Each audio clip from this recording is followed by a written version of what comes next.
So we're not in the studio today with no fancy edits or anything like that. I just wanted to talk to you directly about the National Association or NAR lawsuit and the proposed settlement and how it's going to affect buyers and sellers in Winston-Salem, Greensboro, and the Triad. I'm going to have my thoughts on the end about how this will or will not affect real estate in the area. But first I want to just give you a quick little overview of what it is. And I haven't talked about this much because a couple main reasons. One is it's just a proposed settlement right now. It's not been finalized, but this is going to be coming up in less than 60 days when it's supposed to be enacted. So I want to explain it to you now as it is proposed. And then also I've just been getting enough questions about it to where I feel like it's important to make a video and just kind of talk through some of these things. I do have some notes here that I'm going to refer to from time to time just so I don't, ramble on too much. Two main components of the settlement are going to be that buyers need to have a written agency agreement with an agent before they begin touring homes.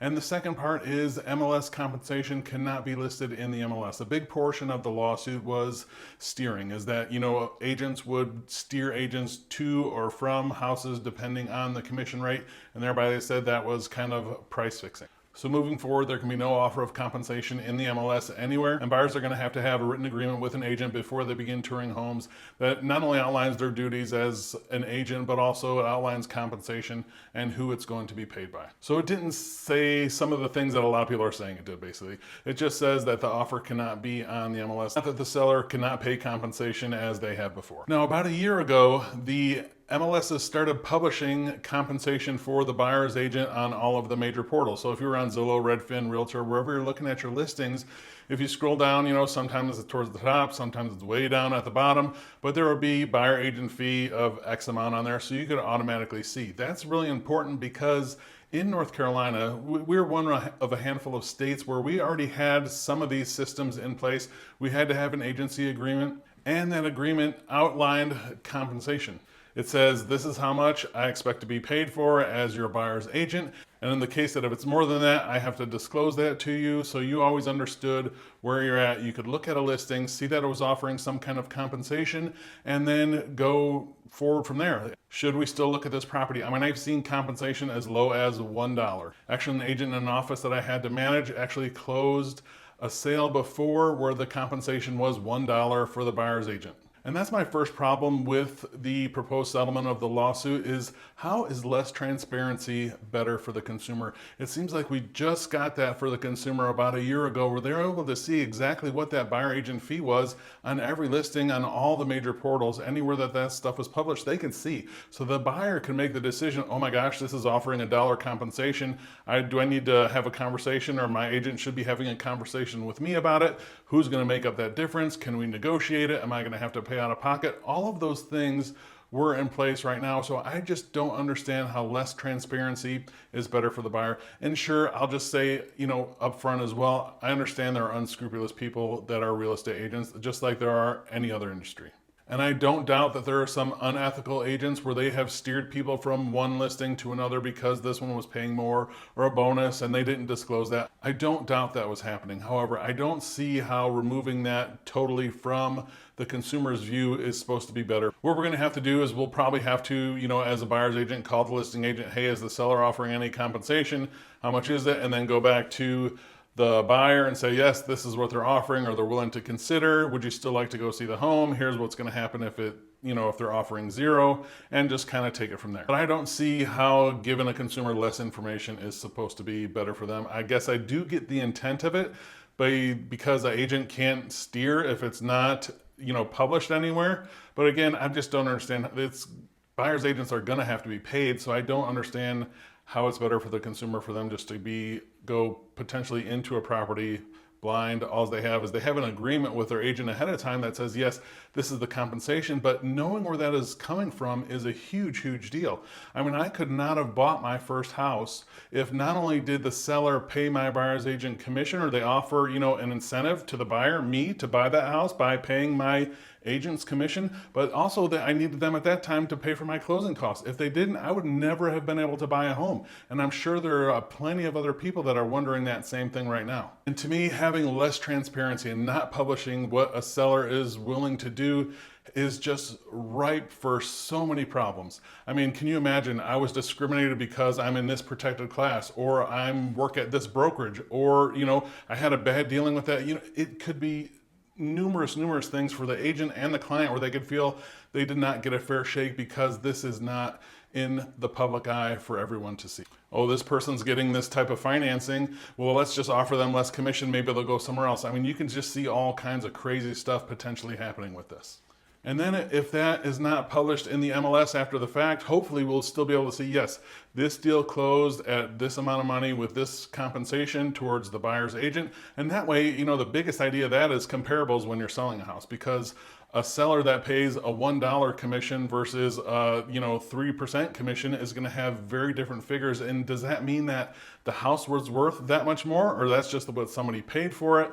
I can see problems with appraisers trying to find comps for houses, because if they cannot see what commission, if they can't see the total picture of what happened there, you can just kind of imagine the problems that can come from that as well. And look, I've been in real estate 10 years, and I've heard stories from some of the old school people before buyer agency was a big thing. And if you think it's the wild west right now, you should have heard how it was back then. I mean, it was just those consumers would go directly to the listing agent. That listing, not only did we not have the internet, but they had the listings. They had what the seller was willing to sell for, and they could represent the buyer. They could play both ends against the middle and just say, hey, I got an offer here. What are you willing to do for me on the side? And I've just heard all kinds of crazy, unethical stories about how things used to be. So when buyer's agency came around, that was just such a huge win for the agent, for a listing firm to be able to share compensation if someone brought a buyer. And then basically the seller is kind of incentivizing more buyers to come and make offers on the property. It seemed like it was working well. Granted, of course, there were some problems as we talked about, but that it totally need to be taken away. All transparency and issue of that, I think, is just a little too much, but here we are. And I can see sellers thinking, oh my gosh, I'm going to save some money. Let's not offer any compensation to this. I mean, the market's going well right now, and let's just see what happens. And I think those sellers are probably going to be in for a little bit of a surprise, because it's typically almost always, 90+% of the time, I'll say, in the seller's best interest to incentivize buyers, and not only buyers, but more buyers and more agents to put offers on their property. And the way that they're going to do that is the same as it's ever been, right? Is offering some compensation to the buyer's agent, marketing the property right, et cetera, et cetera. So what does this mean for you if you're thinking about buying or selling real estate in Winston-Salem, Greensboro, or anywhere in the Triangle? I mean, anywhere in the state of North Carolina for that matter. But what specifically does this mean for you? Like I mentioned earlier, North Carolina has been a little bit ahead of this curve. So for a long time, since I've moved to North Carolina a little over 5 years ago, we've had to have a couple things in place. The first is working with real estate agents brochure that outlines the individual agent responsibilities. Do they work for the buyer? Here's what that means. Do you work for the seller? Are you unrepresented? Here's what that means. So they've had that since I've been here, and they've also required buyer agency agreements. This buyer agency agreement in North Carolina, I expect it to get longer, but it's actually almost as long as the sales contract right now. It goes really point by point of agent duties and everything like that. But more importantly, as regards to this lawsuit, it highlights compensation. Look, the agent expects to get paid X amount for these services. So from a paperwork standpoint, I'm sure they're going to find a way to make the paperwork a little bit longer, but the bulk of these things that have already been here in North Carolina, again, one of only a handful of states that were doing these things kind of well ahead of time to outline these relationships and compensation and where it's supposed to come from. The one part on there that's going to be a little bit different is the timing of it. You used to have that in place, that agency agreement, before you submitted an offer on the property. Now you need to do it before you go and tour a home. I don't think it's going to be a huge deal, but it's going to be a little bit of an adjustment. We'll just make sure we have that conversation ahead of time. And my agency agreements have always said the same thing. Look, the buyer can get out of this. They can cancel it anytime at no cost to them. It's whether you're buying or selling. I'm not going to hold anybody to a contract for 6 months or a year, whatever the case may be. Look, if we're not clicking, we're not clicking. If you want to move on, move on. Mine will always say that. For sellers, it's going to mean, you're going to have options. You always have had options. I understand agents have probably not really explained that before. They never explain, like, here's the commission, here's how it's shared. That's another thing on our North Carolina listing agreements. It has always been really good at saying that right from the beginning. So they've had this in place, again, since I've been here for over 5 years. The listing agreement said, hey, here's the total fee, here's how this is going to be shared and with who. Pretty straightforward, pretty simple. That's not going to change. But an important thing to know, and I hope agents will step their game up on this, is really just explaining, hey, do you know how I get paid as a listing agent? Hey, do you know how the buyer's agent gets paid? And then they take the time and walk through that. Representing sellers and buyers, I have negotiated commission up, I have negotiated commission down. I mean, we do what we have to do sometimes to make things make sense. If it's, a family member, they're paying double. If it's a repeat client, if they're buying, it's, they're all different scenarios where commission can be different. So I understand that the 6% thing was fixed in, and, agents have done, harm to themselves by just saying that. But the reality is it always has been negotiable. And for sellers, so that means, again, you're going to have a fee that you pay, again, the listing side, but then you're going to need to think about what you're going to pay the buyer's agent, if anything. Because if we can see compensation and what they offer to the buyer's agent, we'll be able to see a clear line. Look, these properties that offered this amount of commission, averaged market this time. These that offered this, average that time. It's, hopefully that will still be there. And I'm sure we're probably going to see a little bit bigger of a range than we have before, which is fine. That's totally understandable. And I mean, frankly, it kind of should be like that anyway. We're going to see different numbers from different people for different properties. I got it. But seeing that number is going to be important, not only, one, to present it to you as a seller, but two, for appraisers, for buyers to see when we're just looking at, we want to get a complete picture of what's going on in the marketplace. And yes, people getting paid is part of that picture. So what do I think? Bottom line, what is going to be the big difference for you buying or selling real estate, Winston-Salem, Greensboro? What is going to happen now, August 17th, when all this is supposed to be implemented?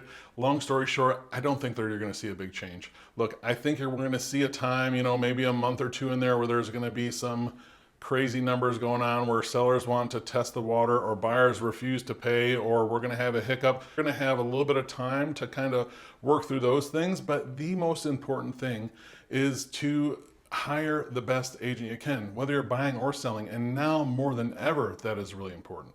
Because while I think things will work themselves out after a little while and people will understand, buyers and sellers, people aren't dumb. They're going to understand that. A seller is going to understand that, like, hey, it's in my best interest to cover this person's closing costs if they need to, or to cover this commission if that's what they need, if I need to sell my house. And a good new thing about it, it's definitely in a buyer's best interest. Hey, if they're not paying that, here are my options of, look, I got to look for another house. I have to come out of pocket, or we got to see if we can negotiate it in. It's good to know always more information and good to know where you stand. But the really good news about all of this is that real estate is negotiable. Everything's negotiable, always has been. Again, probably haven't done a good job of communicating that, but I've written the craziest things in deals that you can probably think of, from pet fish to cars to a watch. I mean, it's just been insane. I've done higher commission, lower commission. You can negotiate anything. This is real estate. It's all negotiable. And if we've talked on a client to agent basis, you might have even heard me say that before. Everything's negotiable because it is. And good news for you, if we work together, I hope we do. If we do, that negotiation is really one of my superpowers. I'm not good at a lot of things, but one thing I'm good at is negotiating real estate deals. Not only have I done it hundreds of times in real estate, my professional life before real estate was sales and sales marketing. I've studied negotiation from Harvard School of Business. I've read books on it. I've done it for days, and I've just spent a lot of time. So if you decide to work together, you'll be in good hands whether you're buying or selling real estate anywhere in the area. And if you'd like to buy or sell real estate, you can reach out to me directly at jeff@govalentino.com. Thanks.